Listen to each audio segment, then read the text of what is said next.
Hello students, 70th BPSC का result out हो चुका है प्रीलिम्स का। जैसा कि आयोग ने बताया था कि 25 जनवरी तक रिजल्ट आ जाएगा, तो रिजल्ट आज 23 जनवरी को ही आ चुका है। तो जिन लोगों ने क्लियर किया है, कुल 21,581 बच्चों ने क्लियर किया है। उन सभी लोगों को बहुत बहुत कॉन्ग्रेचुलेशन आप सभी को। ठीक है, अब आप लोगों के पास समय है, आप लोग मेंस की तैयारी में लग जाइए। और जो लोग एग्ज़ाम क्लियर नहीं कर पाए हैं, उन सबको मैं बस यही कहना चाहती हूँ कि थोड़ी सी कसर हो सकती है, बाकी रह गई थी। अब आप लोग पूरे दुगने उत्साह के साथ, दुगने जोश के साथ एग्ज़ाम की तैयारी कीजिए। ठीक है, क्योंकि जो मेहनत है वो कभी भी विफल नहीं जाती है। तो हो सकता है कि पॉइंट मार्क्स से, कुछ मार्क्स से कम रह गया हो, लेकिन इस बार आप इतनी अच्छी तरीके से तैयारी कीजिए कि अगला बार आप सिर्फ ये स्टेज नहीं, तीनों स्टेज जो है एग्ज़ाम का वो क्लियर करें।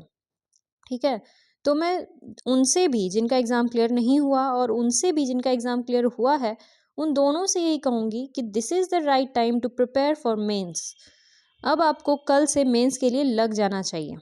ठीक है, तो चलिए सबसे पहले हम लोग कट ऑफ वगैरह देख लेते हैं कि इस साल का प्रीलिम्स का कट ऑफ जो है वो क्या रहा। तो देखिए, प्रीलिम्स का कट ऑफ जो है वो है जनरल वर्क के लिए 91।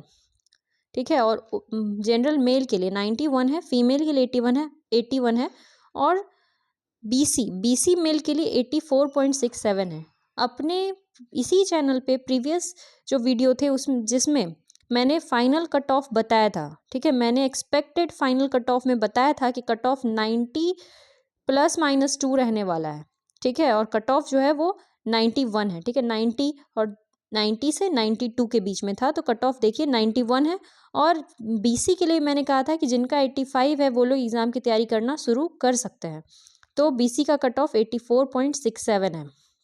ठीक है, तो कट ऑफ आप लोग सब देख लीजिए, जो जिस कैटेगरी में आते हैं वो कट ऑफ ये रहता है। कट ऑफ बहुत चीज़ों पे डिपेंड करता है। ठीक है, ऐसा बहुत से लोग प्रिडिक्ट कर रहे थे कि कट ऑफ 100 से ज़्यादा जाएगा या कुछ उस तरह से, पर ऐसा होता नहीं है। एग्ज़ाम में बहुत चीज़ें मायने रखती हैं, केवल क्वेश्चन का क्या स्थिति है वो नहीं, कितने बच्चों ने पार्टिसिपेट किया है वो भी। ठीक है, हर चीज़ देखा जाता है, तब जाके कट ऑफ प्रिडिक्ट होता है। तो ये कट ऑफ रहा इस बार का। तो अब आप लोग को ये सोचना है कि अब आगे आप लोग को क्या करना है।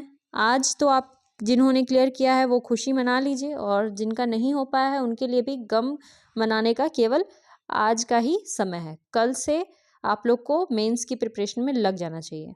क्यों क्यों मैं ऐसा कह रही हूँ कि कल से ही लग जाइए? क्योंकि बीपीएससी ने कहा है कि मेंस जो है वो अप्रैल में हो जाएगा। अगर बीपीएससी ने कहा है तो हो जाएगा। आप लोग इस बात को मान के चलिए कि डेट नहीं बढ़ेगा और अप्रैल में मेंस की एग्ज़ाम हो जाएगी। तो आपके पास समय नहीं है, अब जनवरी ख़त्म हो चुका है, फेब और मार्च आपके पास बचा है। ठीक है, जिनका प्रीलिम्स हुआ है उनके लिए तो उनके पास बस 2 महीने का समय। और मेंस जो है वो बहुत ही इम्पॉर्टेंट फेज होता है इस एग्ज़ाम का, बीपीएससी के एग्ज़ाम का। क्योंकि मैंने अभी तक 3 बार बीपीएससी एग्ज़ाम को क्लियर किया है, तो मुझे पता है कि मेंस का जो फेज होता है ना, अगर आपने मेंस में बहुत अच्छा मार्क्स लाया, मेरिट में अगर आपको आना है, अच्छा रैंक लाना है, तो मेंस को आपको पकड़ के चलना होगा। जो टॉपर्स होते हैं वो भी सबसे पहले मेंस की तैयारी करना चालू करते हैं।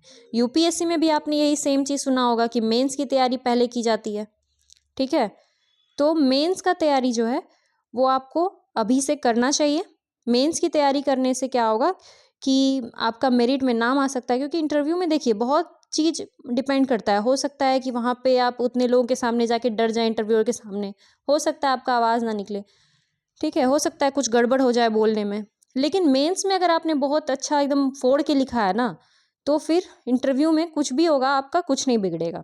आपका जो मार्क्स है, आपका जो रैंक है वो मेरिट में आ जाएगा। ठीक है, तो इसीलिए चाहे आप 71st देंगे या 70th देंगे, मेंस का प्रिपरेशन आप अभी से कल से चालू कर दें। इस चैनल पे मेंस के लिए मैं क्लासेस ले रही हूँ, फ्री गाइडेंस आपको दिया जा रहा है। तो आप लोग तैयारी चालू रखिए। और आप लोग को कुछ भी अगर जानना हो एक्स्ट्रा मेंस के बारे में, या फिर इस जॉब के बारे में, या बीपीएससी को कैसे क्लियर करें, क्या है स्ट्रैटेजी, ठीक है, या बीपीएससी जॉब मिलने के बाद क्या होता है, तो वो सब चीज़ आपको मैं बताने के लिए प्रस्तुत हूँ। ठीक है, आप लोग को जो भी जानना हो आप लोग कमेंट सेक्शन में पूछ सकते हैं। Thank you so much.